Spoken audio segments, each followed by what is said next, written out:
It's crazy.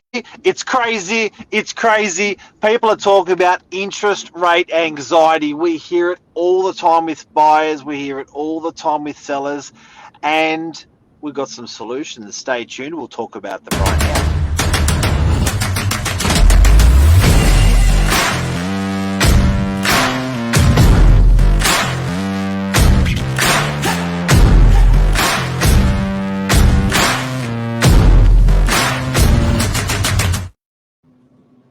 Oh, we're back. Mark, how are you? Good, Stevs. You? Good, yeah. Well, thanks. Do I sound okay? Because my voice is gone today. Stevs, you sound beautiful, man. Smooth. You sound beautiful. Smooth. Yeah, I love it. smooth. I love it. Smooth. Beautiful. Hey, we had a Yes. good long hard think about today. We talked, and you and I said, what do people want to know about? What is the question on everyone's lips? What are people concerned about? What are people stressed about? What are people thinking? And we couldn't help but to double back to this topic. I think it's the topic everyone wants to know, the interest rates, the anxiety that comes with it. Is it everything it's cracked up to be? Guys, we don't think it is. We've got the medication. We're going to talk to you about it. 5 pills to swallow, maybe an extra one as well. It's going to help you get through this curve and show you that, this might be actually the best window to make your property dreams happen as well. And you know what? Right. It's not forever. You're right, Stevs. You've just got to come out of the other end. You've just got to come out of the end. You don't have to be a hero, smash it. You just got to come out of the other end. So we're talking all the time with people. So we thought we'd give top 5 medications for people to look at. Even if it's not particularly cash in the bank medication, but it's actually food for the brain medication where people go, actually, thank you. I actually don't feel that stressed about the situation now that we've sort of spoken about it, things like that. So it's quite easy. And guys, it's a live show. So if you've got any questions, feel free to ask. What's Lisa asking about subtitles for? We have subtitles.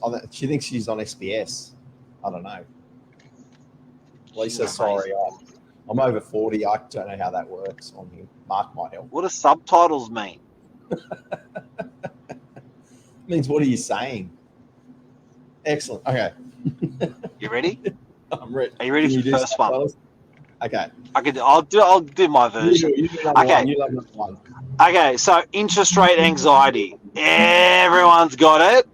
We've got the medication. Top 5 facts. Watch this one. Ready? Boom. Has it come up? Oh, there it is. This one's from our guys at Shore Financial. We've stolen this from those lovely boys there. Very clever mortgage brokers. Now, Stevs, do you want to take this from the top? Absolutely. So, I mean, you can see the column on the left. On the right, it says the number of dwellings. So 10.8 million dwellings throughout the Australian property market, with a real estate value of $9.4 trillion in that. You can see how property compares to, say, your superannuation, to stocks held by Australians, commercial real estate, residential real estate, 9.4 trillion, commercial real estate, $1.3 trillion worth of property. Now, let's look. A lot of people think, oh my God, we're on the brink, we're teetering of a financial collapse and a housing collapse. The outstanding mortgage or debt you can see on there is 2.1 trillion, right? So if you combine your residential and your commercial, you are I'm going to round it up, 10.5 trillion. And the outstanding mortgage or debt on that is 2.1. I mean, it's 20%. So it's not that we're at 80%, mortgage debt. We're at 20%. So 20% of the debt is 20% of the housing value is what our level of debt is at the moment. So a lot of people thought, and when you talk to people that, we're 60, 70%, 80%, over mortgaged on the Australian property market, we're not. It's only a small amount. That's what I make out of it. That takes away from a bit of anxiety to think that in our country we've got $10 trillion of homes, we've got $2 trillion of loans.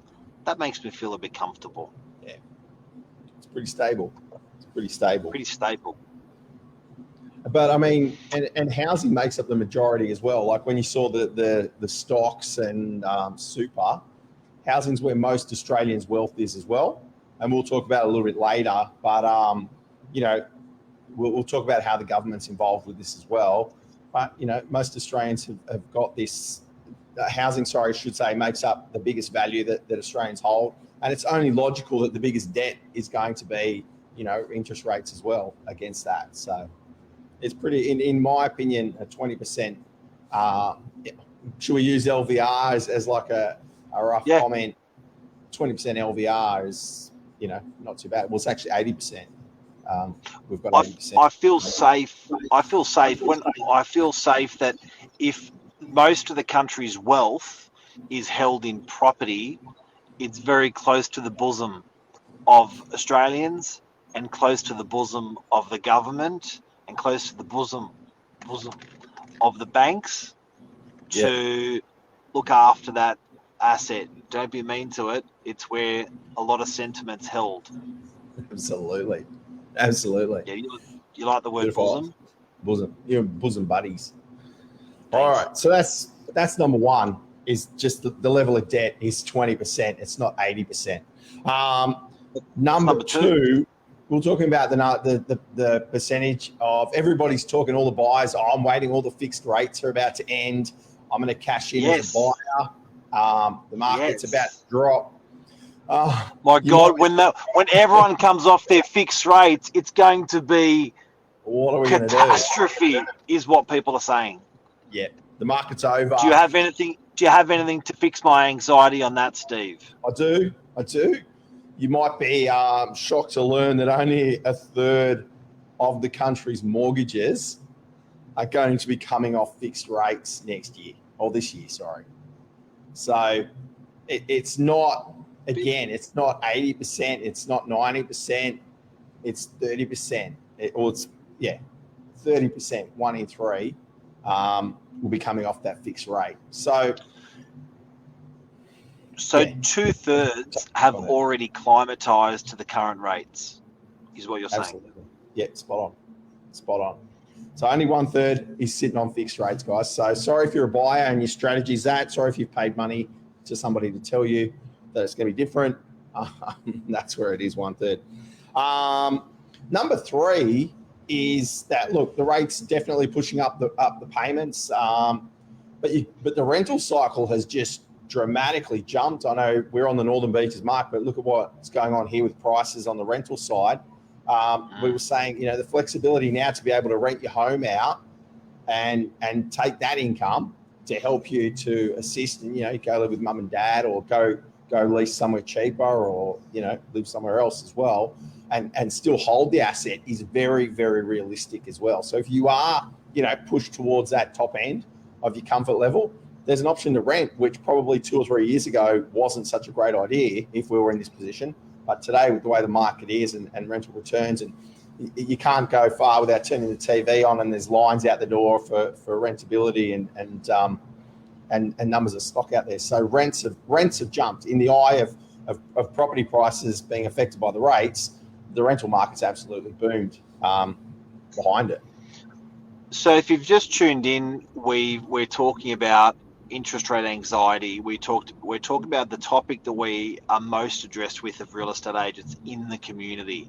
Steve and I thought about what can we talk about tonight? What's the elephant in the room? It's definitely interest rates. There's definitely anxiety around it. So we thought, what are some of the medications that people are throwing around, or the way they're dealing with it? You've just presented number 3.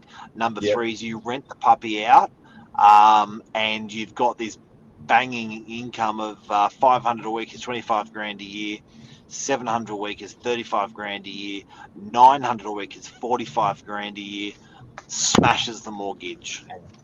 Yeah. So really good rental market.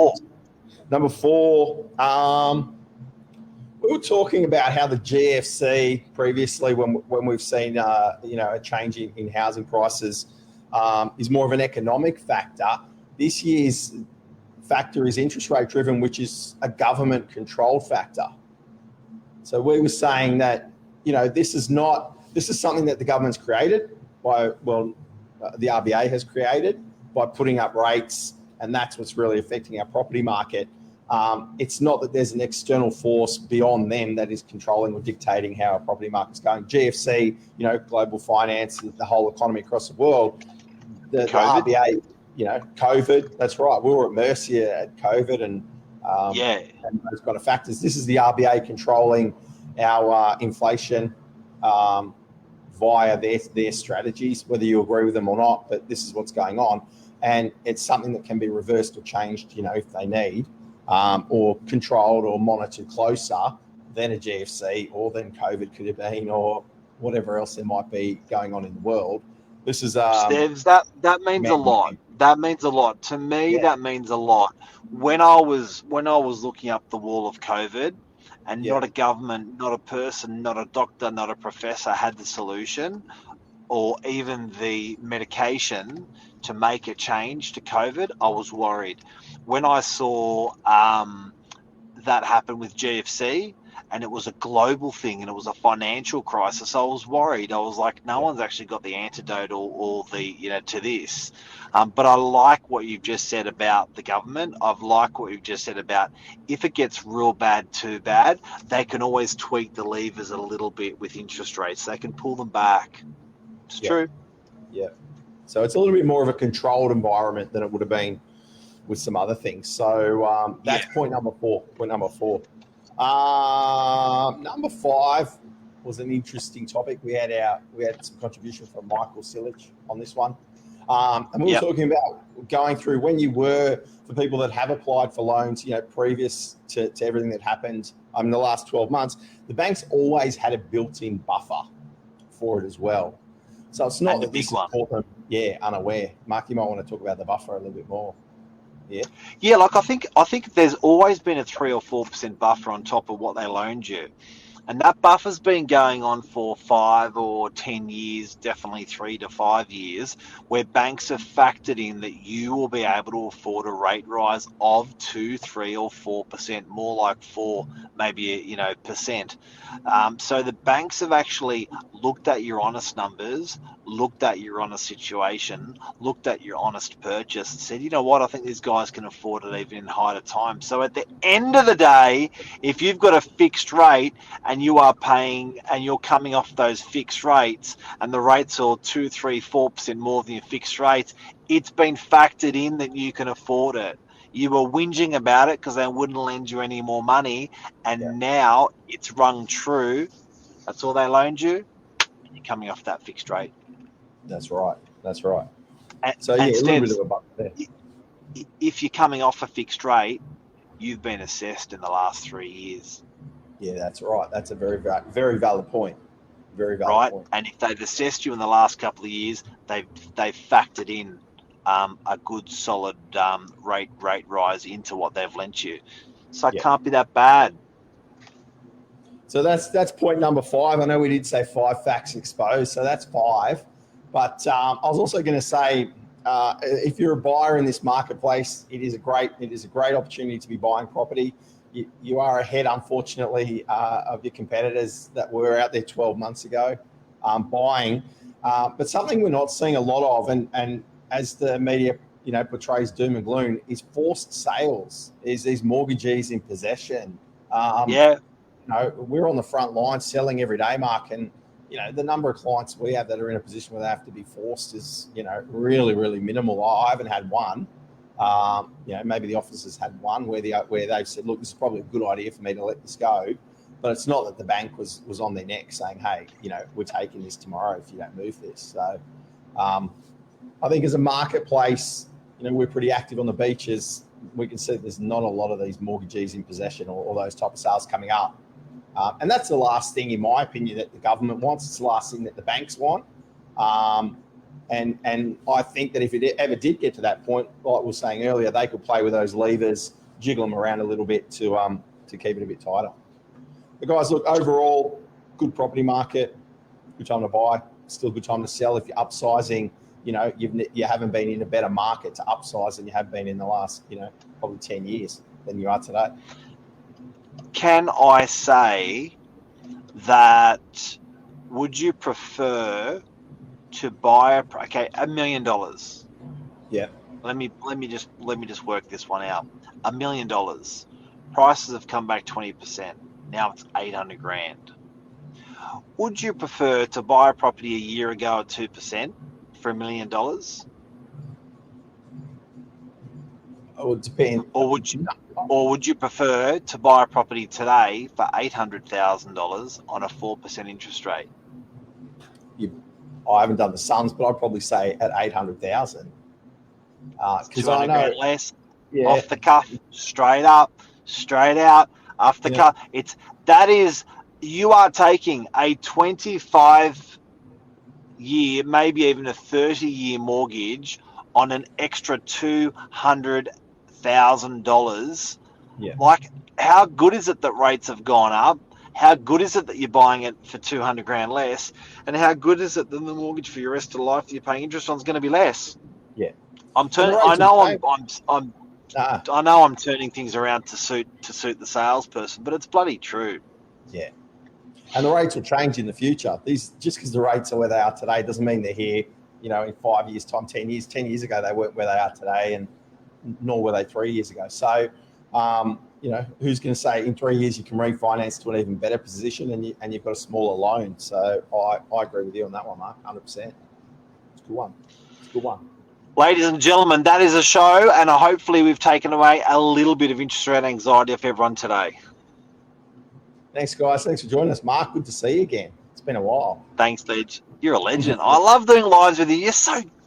Well, look, it's still daylight savings outside here. All right, take care, everyone. Hope you enjoyed the show. See ya.